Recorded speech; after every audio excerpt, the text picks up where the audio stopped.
नमस्कार, मैं रुचि सिंह और आप देख रहे हैं जनभावना टाइम्स।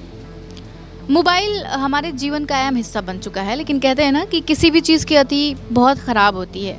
मोबाइल यूज़ करना हमारे ज़िंदगी की जो ख़राब एक्टिविटी में से एक हो गई हैं। इसको आखिर हम लोग इतना एडिक्टेड क्यों होते जा रहे हैं? छोटे बच्चों की बात करें तो देखा जाता है कि छोटे बच्चे सब अभी उन्हें बोलना चलना नहीं आता है, लेकिन बिना कार्टून देखे या पोएम देखे वो खाना नहीं खाते हैं। इस तरह की चीज़ें बहुत देखा जा रहा है। तो इस चीज़ को लेकर के हम डिस्कस करेंगे। हमारे साथ मौजूद है डॉक्टर हेमिका अग्रवाल जी। मैम, नमस्ते, मैं डॉक्टर हिमिका अग्रवाल हूँ। मैं एक मनोचिकित्सक यानी कि साइकेट्रिस्ट हूँ। मैं फोर्टिस नोएडा और गाज़ियाबाद में प्रैक्टिस करती हूँ। मैम, जिस तरह से हम लोग फ़ोन के एडिक्टेड होते जा रहे हैं, इस पर आप क्या कहना चाहेंगे? क्या वजह है इसके पीछे? सबसे बड़ा कारण क्या है? देखिए, एक जो इमीडिएट वजह है कि ये हमारा जो एडिक्शन है या कह लीजिए यूज़ बढ़ गया है, डेफिनेटली उसमें ऑब्वियस रीज़न है कोविड में हमारी मजबूरी बन गई थी कि अडल्ट्स के लिए भी कि वर्क फ्रॉम होम है और अपना सारा काम आप ऑनलाइन कर रहे हो, पेमेंट्स ऑनलाइन कर रहे हो, पूरा ऑफिस ही ऑनलाइन अटेंड कर रहे हो, स्कूलिंग ऑनलाइन कर रहे हो। यहाँ तक कि जो एकदम बच्चे जो पैदा हुए थे 1.5-2 साल के, 2.5 साल के, जिन्होंने स्कूल जाना शुरू करा था, उन्होंने भी स्कूल जाना शुरू किया तो ऑनलाइन मोड पे, गैजेट्स, फ़ोन यू कहें या लैपटॉप कहें, उसके माध्यम से। तो अब जब इतने छोटे छोटे बच्चों के हाथ में फ़ोन पहुंच जाएगा या लैपटॉप पहुंच जाएगा, तो उसमें हमें जो सीमा निर्धारित होती है वो करनी बहुत मुश्किल होती है कि कहाँ वो यूज़ हो रहा है प्रोडक्टिवली और कहाँ वो मिसयूज़ हो रहा है, या कहाँ वो एडिक्शन की लाइन को क्रॉस कर जाता है। वहाँ जो हमारा वो है थर्मोस्टैट है या हमारा जो रेगुलेशन है वो थोड़ा मुश्किल हो जाता है, क्योंकि एक इंसान या एक छोटा बच्चा 3 या 4 साल का, हम उससे ये उम्मीद करें कि वो सिर्फ काम के लिए यूज़ करेगा और इंजॉय करने के लिए या फ़न के लिए यूज़ नहीं करेगा अपने फ़ोन को।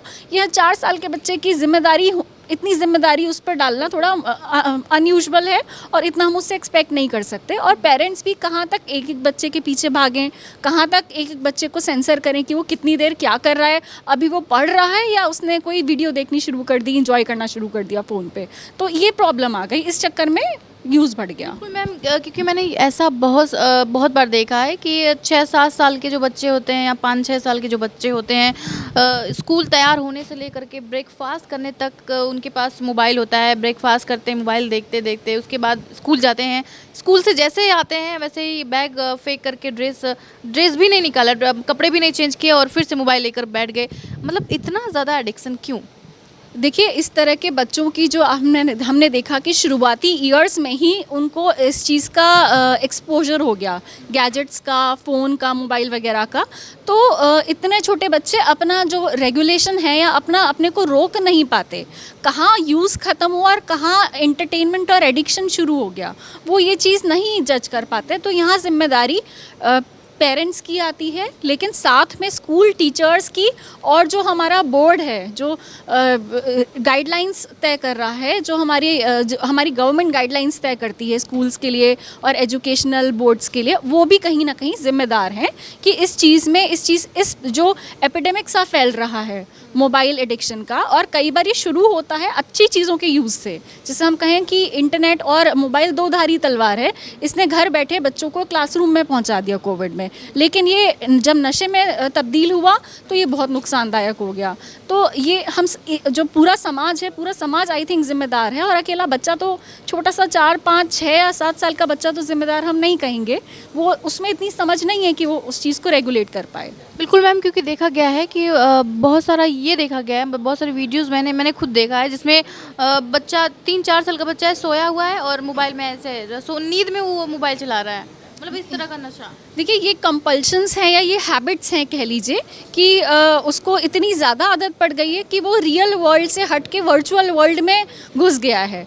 तो हमारी प्रॉब्लम ये है कि उसे असली जो जीवित लोग हैं, जो आसपास का एनवायरनमेंट है, रियल एनवायरनमेंट है, पेड़ पौधे हैं, बाहर पार्क्स हैं और जानवर हैं, पेट्स हैं, और साथ में जो हमारे रिलेटिव्स हैं, फ्रेंड्स हैं, पड़ोसी अड़ोसी और दूसरे बच्चे हैं, उनसे मिलना जुलना थोड़ा बढ़ाना चाहिए। गैजेट का टाइम थोड़ा रिस्ट्रिक्टेड होना चाहिए।